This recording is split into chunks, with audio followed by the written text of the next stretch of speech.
오늘 저는 본문의 말씀을 가지고 비밀의 영광이란 제목의 말씀 함께 나누기 원하는데요. 이게 참 독특한 말이에요. 비밀의 영광이라는 게. 왜냐? 영광이라는 것은 그 단어 뜻 자체로만 보면 영화로울 영자에 빛날 광자를 씁니다. 그러니까 이거는 영화로운 빛이다 이런 뜻이에요. 영광이라는 것은 만천하에 드러나서 밝게 빛나는 겁니다. 어디서나 봐도 볼 수 있는 거예요.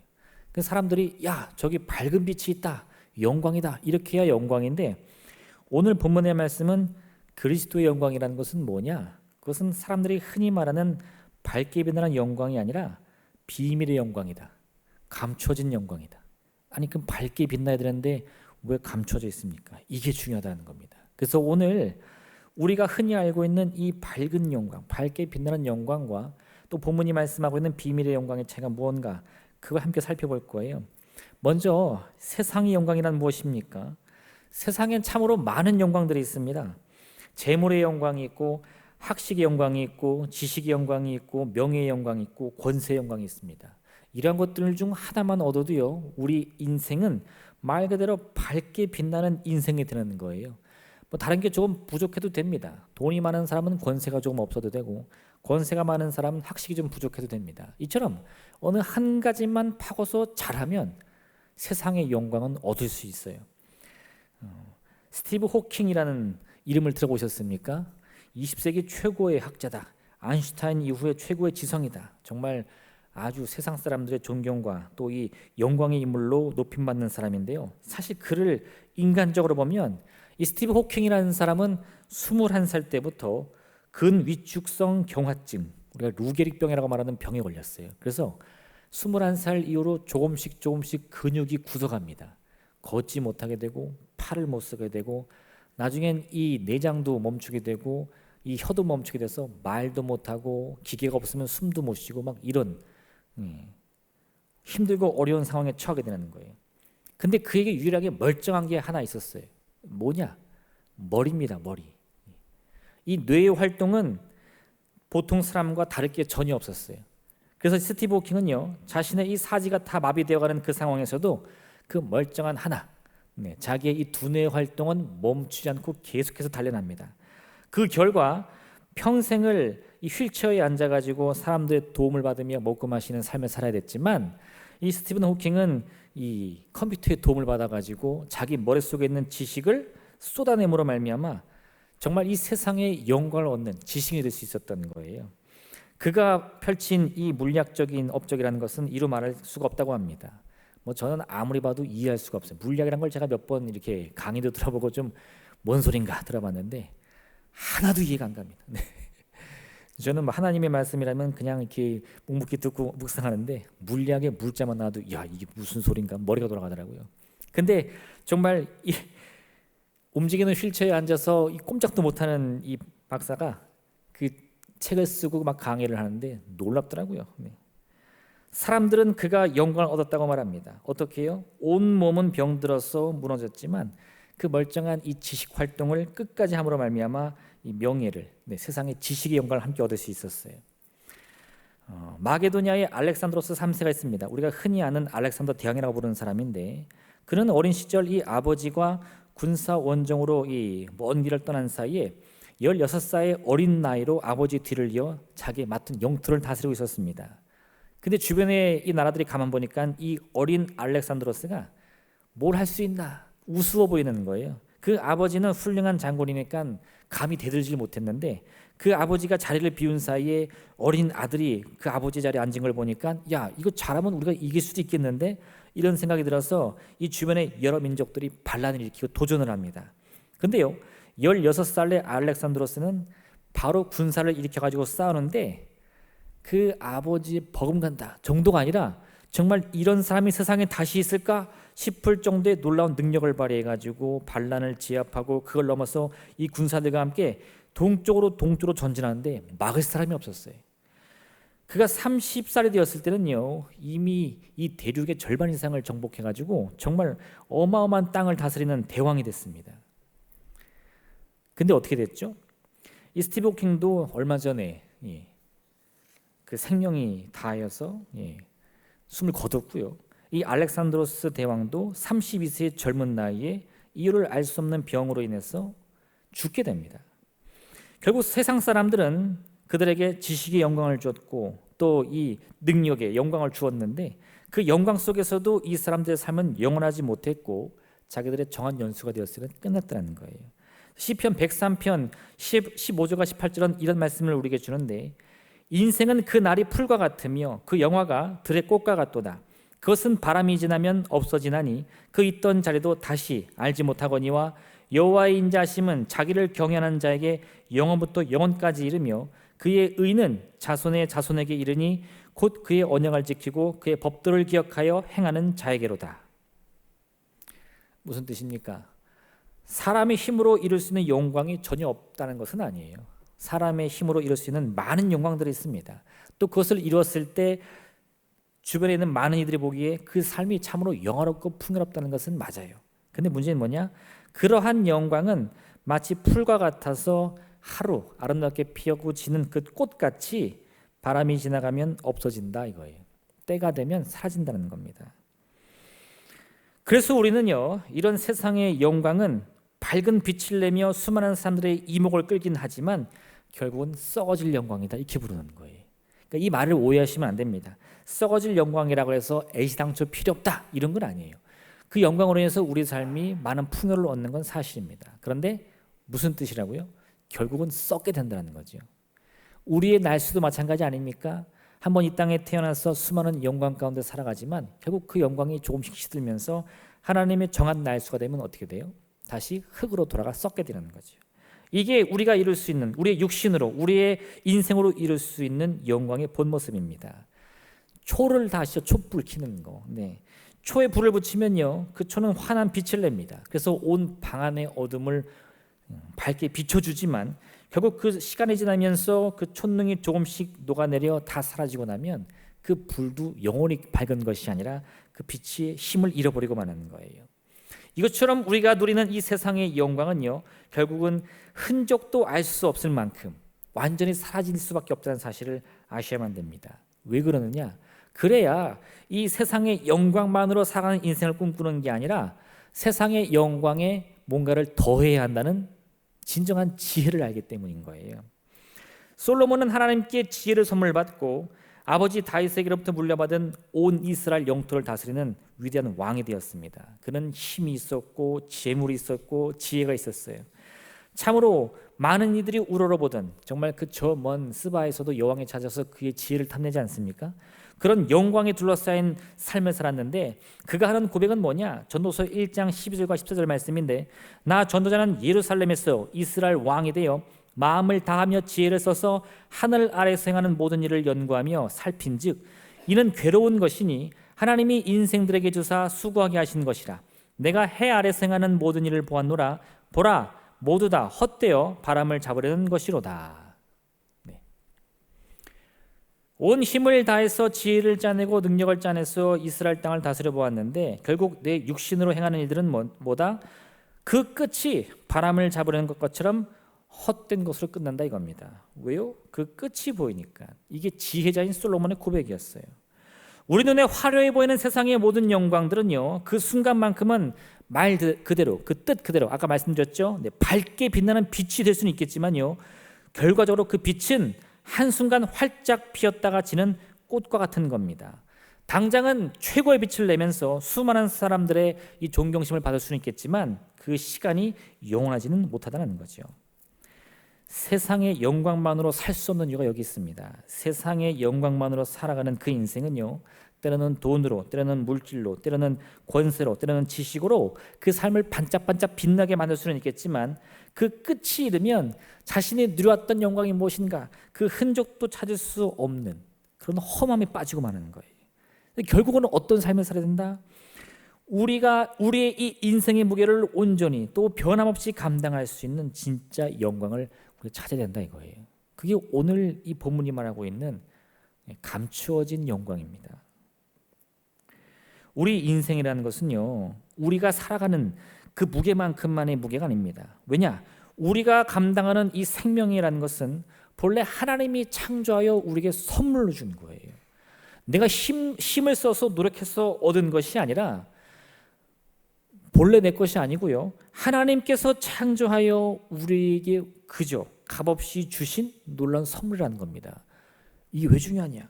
우리의 생명의 근원이 나로 비롯된 것이 아니라 하나님께로부터 비롯되었는데, 그래서 이 생명, 하나님의 그 생명의 무게는 우리 인간이 스스로 감당할 수 없는 영혼의 무게다. 이걸 알아야 된다는 거죠. 그 영혼의 무게를 우리의 이 한계가 있는 이 한낱 꽃과 같은 육신으로 감당하려고 하니 결국은 무엇이 느껴져요? 헛되고 헛된 그 험함만이 느껴진다 이거죠. 그래서 우리 인생의 그 참된 삶을 바라보기 위해서는, 그 참된 삶의 방향을 깨닫기 위해서는 이 영혼의 무게를 감당할 진정한 영광을 깨달아야 되는데, 그게 뭐냐? 내 안에 있는 그리스도 예수의 영광이다. 우리가 바라는 소망은 썩어질 영광에 머물러 있어서는 안 됩니다. 더 앞을 바라봐야 돼요. 물론 때로는 이 당장의 삶을 위해서 세상의 영광을 의지할 수 있습니다. 지식을 길러야 되고 재물을 모아야 되고 권세를 얻어야죠. 근데 그것은 진정한 영광을 얻기 위한 과정으로서의 영광으로 끝나야지, 그것을 우리의 삶의 목표로 두는 순간 결국은 그것이 한낮 바람이 흔들리는 꽃같이 떨어지면 우리 인생은 험하게 무너지고 마는 거예요.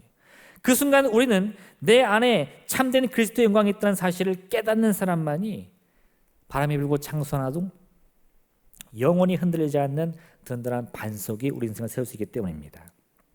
두 번째로 우리는 세상의 영광만이 아닌 감추어진 영광을 찾아야 돼요.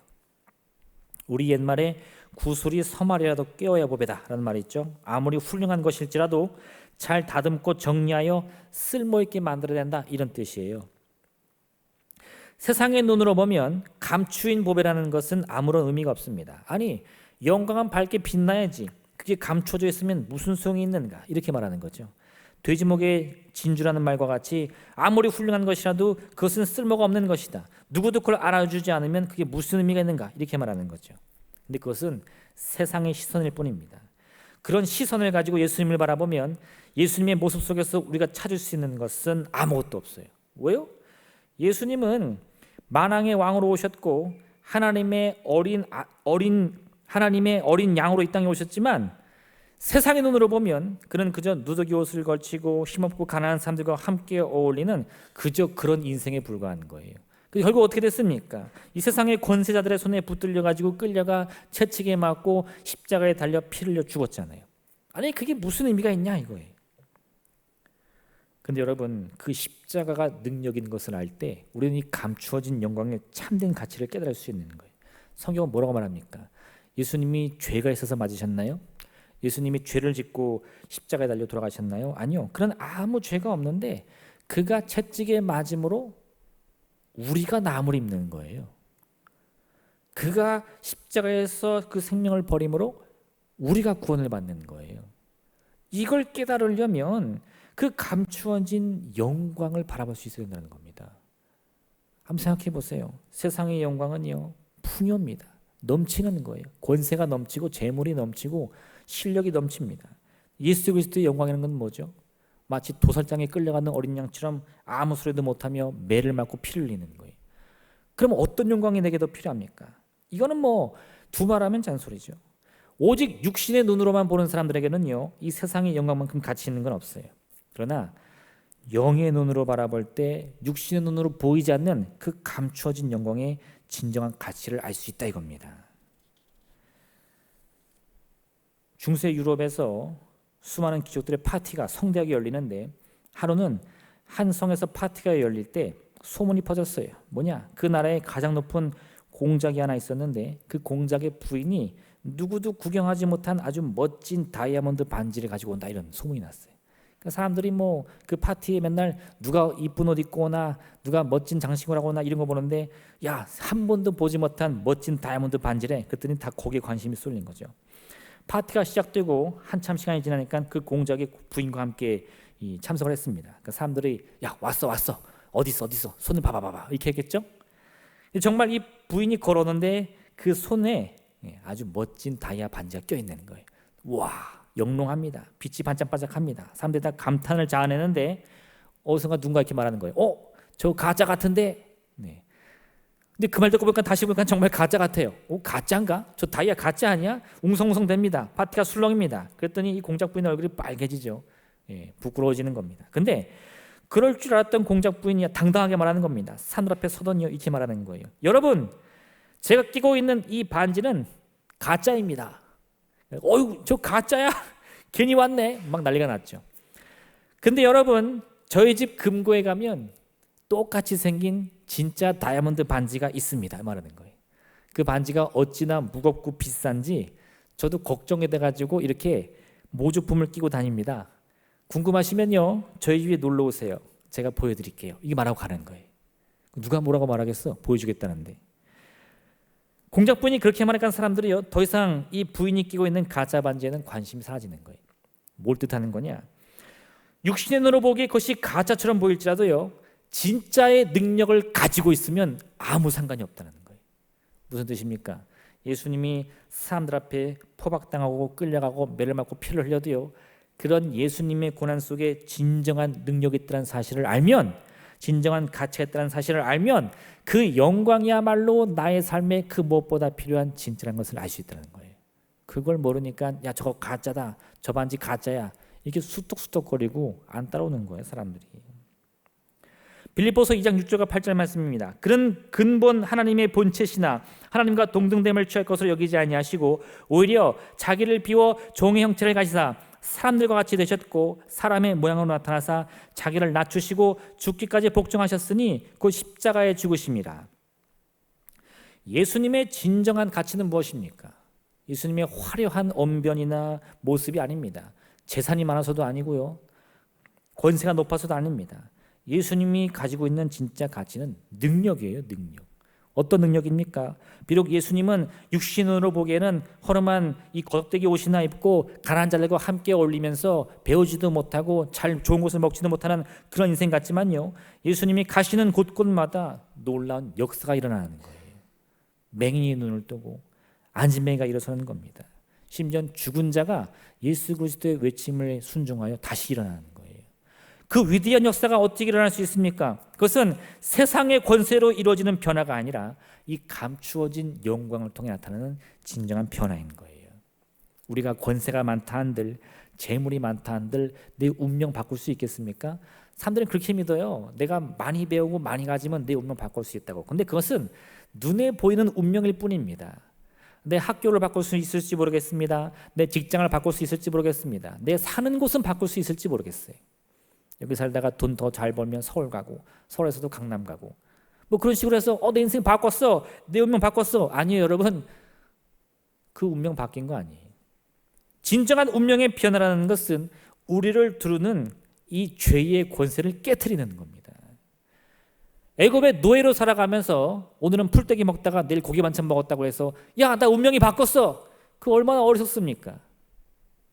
여전히 죄의 사슬에 얽매여서 이 저주와 가난과 질병 속에 허덕이면서도 야 나 돈 더 벌었어, 나 직분이 높아졌어, 그런 세상의 영광에만 취해 있는 인생이라면 그건 애굽의 고기가마를 바라보는 그 어리석은 이스라엘과 다를 게 없다는 거예요. 진정한 변화라는 것은 우리의 운명이 바뀌어야 되는 겁니다.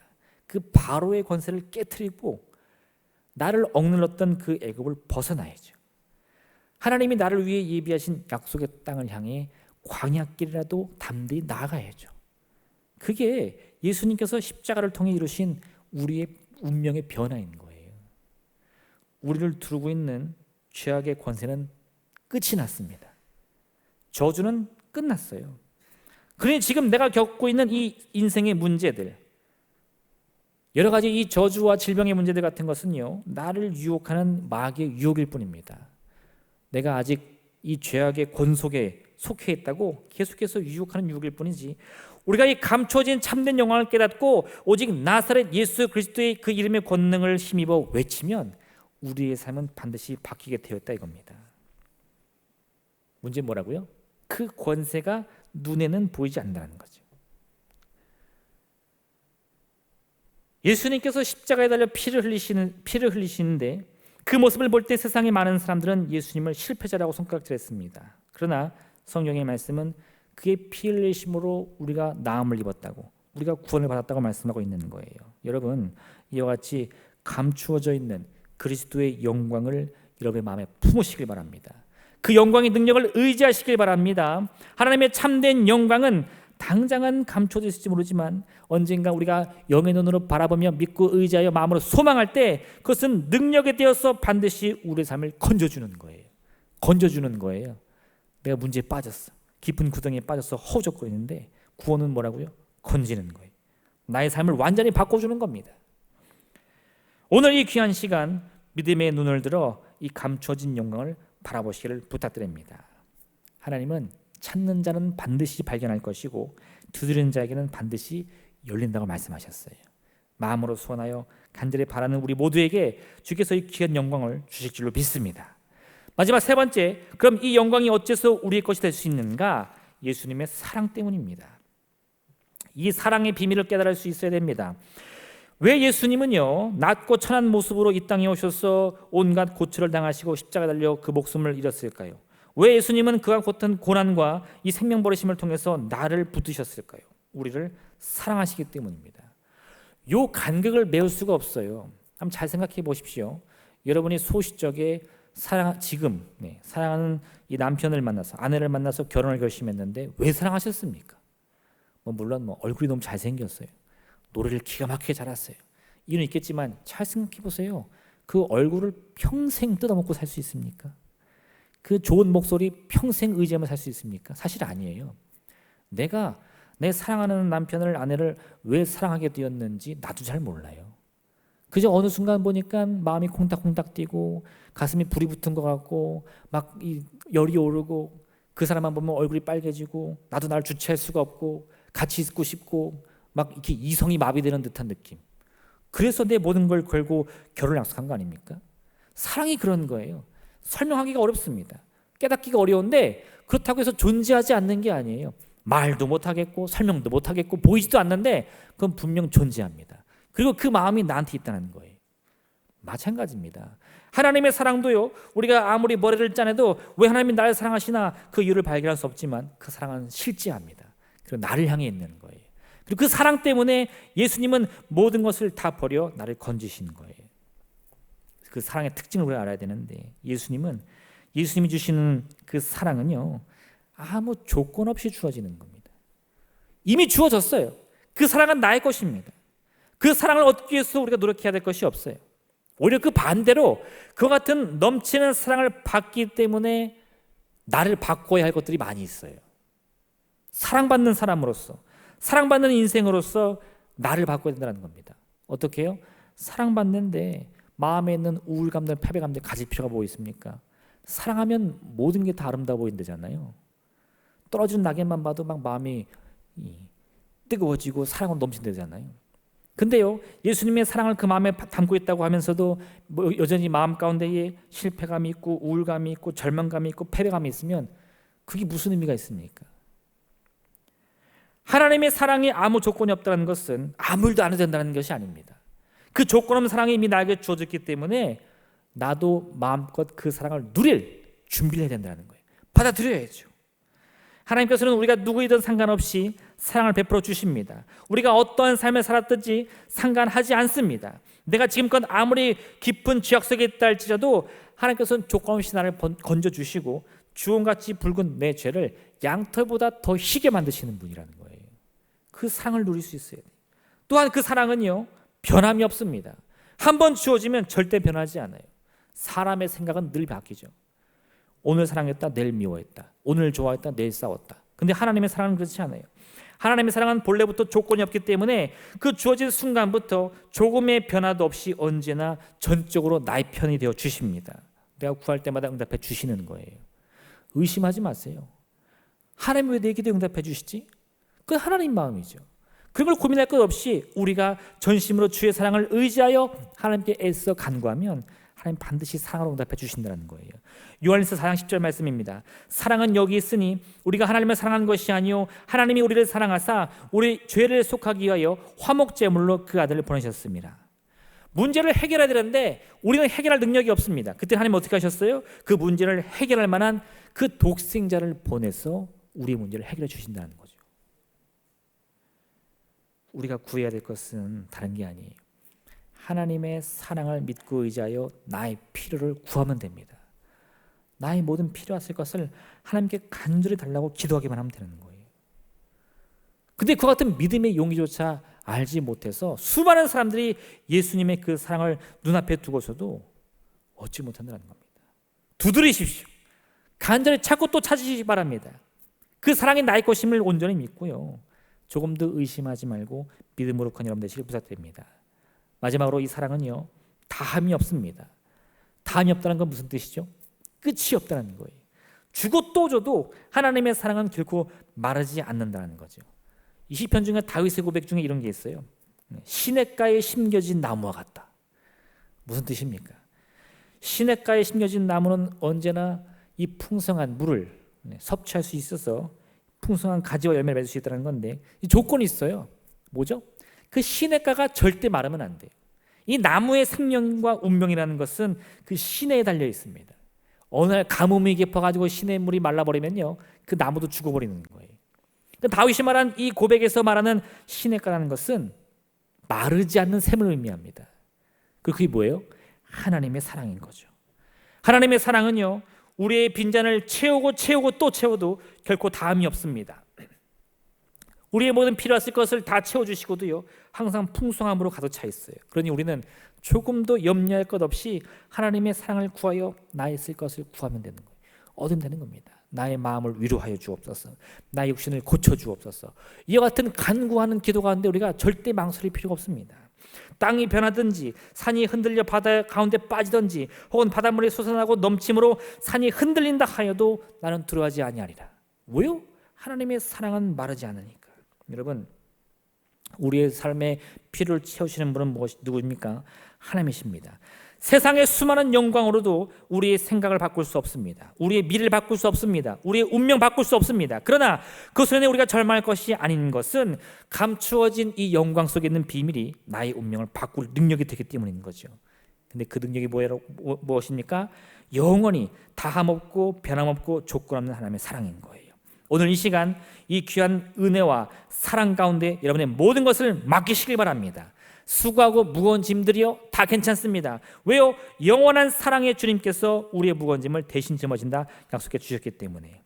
하나님의 참된 영광은 때로는 감추인 보물과 같이 우리 눈에 보이지 않습니다. 그러나 여러분, 보이지 않는다고 해서 존재하지 않는 게 아니에요.